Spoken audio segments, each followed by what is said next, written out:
Assalamualaikum warahmatullahi wabarakatuh. Perkenalkan, nama saya Heksa Muada dengan NIM 20040151992. Di sini saya akan menjelaskan tentang contoh soal dari materi kinetika dan order reaksi. Kita masuk ke contoh soal pertama. Sediaan cair aspirin mengandung 325 mg per 5 ml.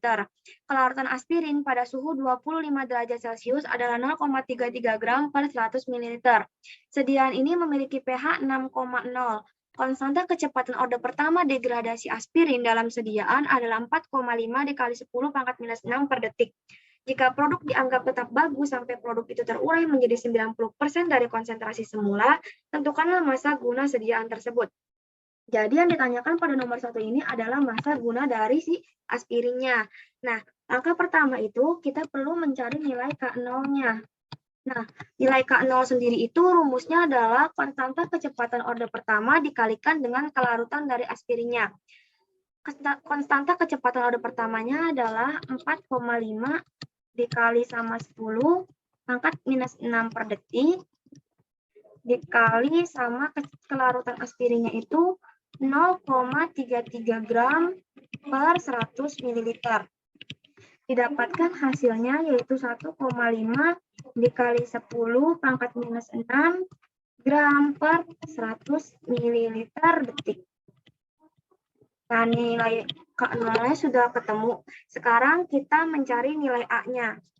Nah, nilai A ini adalah sediaan cair dari aspirinnya. Sediaan cair aspirinnya ini mengandung 325 mg per 5 ml.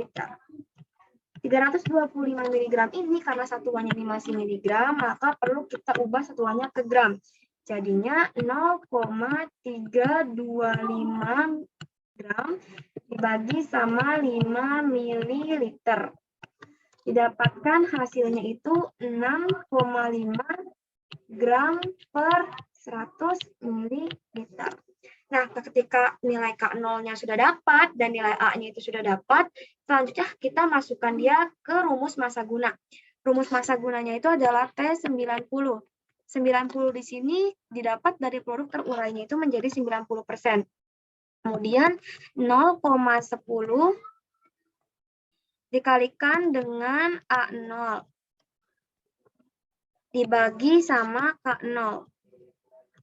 Nah, 0,10 ini sudah ketetapan dari rumusnya. Nah, nilai A0-nya itu udah kita dapat tadi nih, 6,5 gram per 100 ml. Dibagi sama nilai K0-nya juga tadi sudah ketemu, yaitu 1,5 dikali 10 pangkat minus 6 gram per 100 ml detik. Nah, di sini kan ada yang sama ya, jadi tinggal kita coret aja. Gramnya dicoret, 100 ml juga dicoret. Jadi, 0,10 dikalikan 6,5 dibagi 1,5 dikali 10 pangkat minus 6, itu hasilnya adalah 4,3 dikali 10 pangkat 5 detik. 4,3 dikali 10 pangkat 5 detik itu sama aja dengan 5 hari. Nah, jadi massa guna pada sediaan cair aspirin itu adalah 5 hari. Nah, selanjutnya kita masuk ke contoh soal yang nomor 2. Suatu produk obat diketahui tidak efektif apabila sudah terurai 23%. Konsentrasi awal produknya itu adalah 11,5 mg per mililiter. Nah, setelah 1 tahun, konsentrasinya itu berubah menjadi 7,4 mg per mililiter. Jika diasumsikan kinetika penguraiannya itu mengikuti orde 1, tentukanlah umur simpan dan waktu paruhnya. Jadi yang ditanya itu ada umur simpan dan waktu paruh.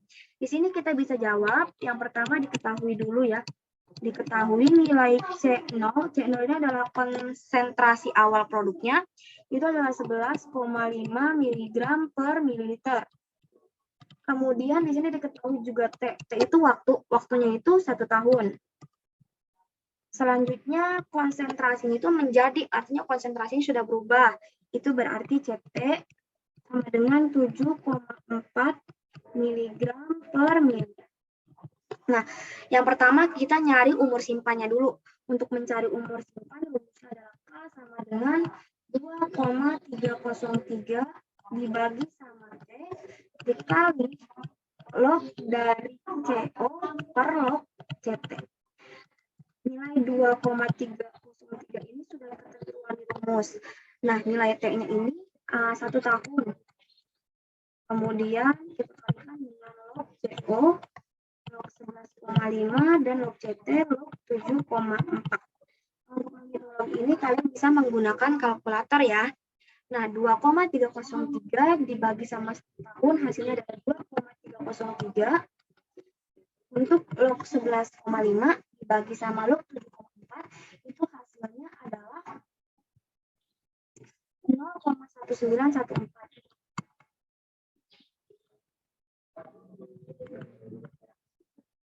Tinggal dikaliin aja nih, 2,303 dikalikan dengan 0,1914 hasilnya adalah 0,44 miligram per tahun.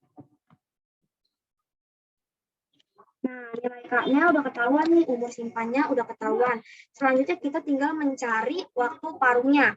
Untuk mencari waktu paruh, rumusnya adalah T setengah sama dengan 0,693 dibagi sama umur simpan.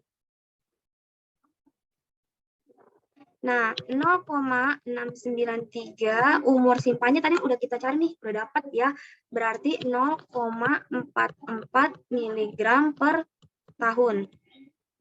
0,693 dibagi sama 0,44 mg per tahun, hasilnya adalah 1,575 tahun.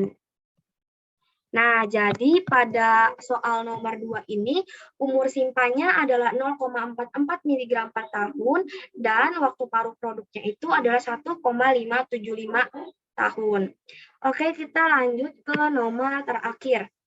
Nah, di nomor terakhir ini, dia udah diketahui laju penguraiannya itu 0,056 M. Nah, udah ada tabel waktu sama kadar tertinggal. Waktunya itu dalam satuan jam. Yang jadi pertanyaannya, tentukan order reaksi berdasarkan dengan metode grafik. Selanjutnya, jika dari soal di atas, kadar awalnya 0,056 M, tentukan order reaksinya berdasarkan dengan metode substitusi. Jadi dari soal ini nanti kita akan membentuknya dengan metode grafik dan juga metode substitusi. Ke metode grafik. Jadi pada metode grafik ini kita membuat nih 3 grafik mulai dari order 0, order 1, dan juga order 2. Nah, di sini waktu dan kadar tertinggalnya tadi sudah kita pindahkan ke Excel. Nah, untuk menghitung atau membuat kurva order 0 ini, kalian tinggal memasukkan waktu sama kadar tertinggal. Sedangkan kalau misalkan kalian ingin membuat order 1, kalian masukkan data waktu sama lenceknya. Nah, kalau misalkan kalian membuat order 2, kalian tinggal memasukkan waktu sama si order 2-nya, gitu, atau 1/CT-nya. Nah, di sini kalian ingin mencari lence, jadi kalian di kalkulator itu kan ada lence. Nah, kalian tinggal klik lence, kemudian kalian tinggal masukkan angka yang di data tertinggal. Misalkan kayak lence 0,0552, maka hasilnya itu minus 28,967. Begitupun seterusnya. Nah, kalau kalian mencari order 2 dengan menggunakan 1/CT, jadi kalian tinggal menggunakan kalkulator, 1 dibagi CT-nya itu kadar tertinggal.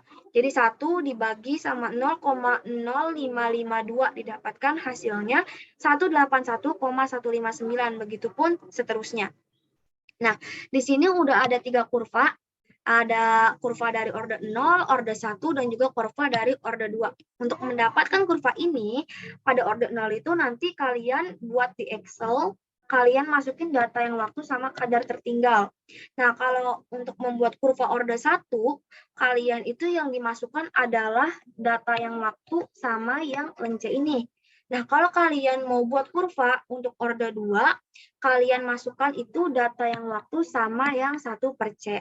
Nah, jadi di sini bisa kita tahu nih, kalau misalkan si order 0 itu menurun grafiknya, terus kalau order 1 juga menurun. Nah, yang beda itu cuma di order 2, dia itu grafiknya naik. Nah, di sini selanjutnya kalau misalkan kalian udah meregresikan semua, nanti kan ketemu tuh nilai A, nilai B, sama nilai R-nya. Nah, nantinya nilai R dari ketiga orde inilah yang kita bandingkan. Manakah nilai R yang mendekati angka 1, itulah R yang digunakan atau orde yang digunakan. Nah, di sini kita udah cari nih. Jadi pada orde 0, nilai R-nya itu 0,9924, pada orde 1 nilai R-nya itu 0,9855, dan pada orde 2 R-nya itu adalah 0,9755. Nah, di sini dapat dilihat kalau yang R yang mendekati angka 1 itu berada pada orde 0. Nah, artinya atau dapat disimpulkan bahwa reaksi pada orde ini itu berjalan sesuai dengan orde 0. Nah, selanjutnya kita masuk ke metode substitusi. Nah, kalau metode substitusi itu, kita tadi tahu kan di metode grafik itu yang R-nya yang mendekati 0 itu adalah orde 0. R yang mendekati 1 itu adalah orde 0. Makanya di sini metode substitusi yang kita masukkan adalah orde 0-nya. Nah, nilai regresi dari orde 0-nya itu Y sama dengan minus 0,0021X ditambah sama 0,0576. Nah, rumus dari orde 0 sendiri itu kan AT sama dengan minus K dikali T ditambah sama AN. Jadinya ini bisa kita asumsikan nih, kalau Y itu adalah AT, minus 0,0021 itu adalah minus K, X itu T, dan 0,0576 itu adalah AN. Nah, di sini dapat kita masukkan. Kan substitusi itu artinya dimasukkan gitu atau diganti. Jadi K-nya ini sama dengan 0,0021. Nah, sekian yang dapat saya sampaikan. Kurang lebihnya mohon maaf apabila ada kesalahan kata gitu. Assalamualaikum warahmatullahi wabarakatuh.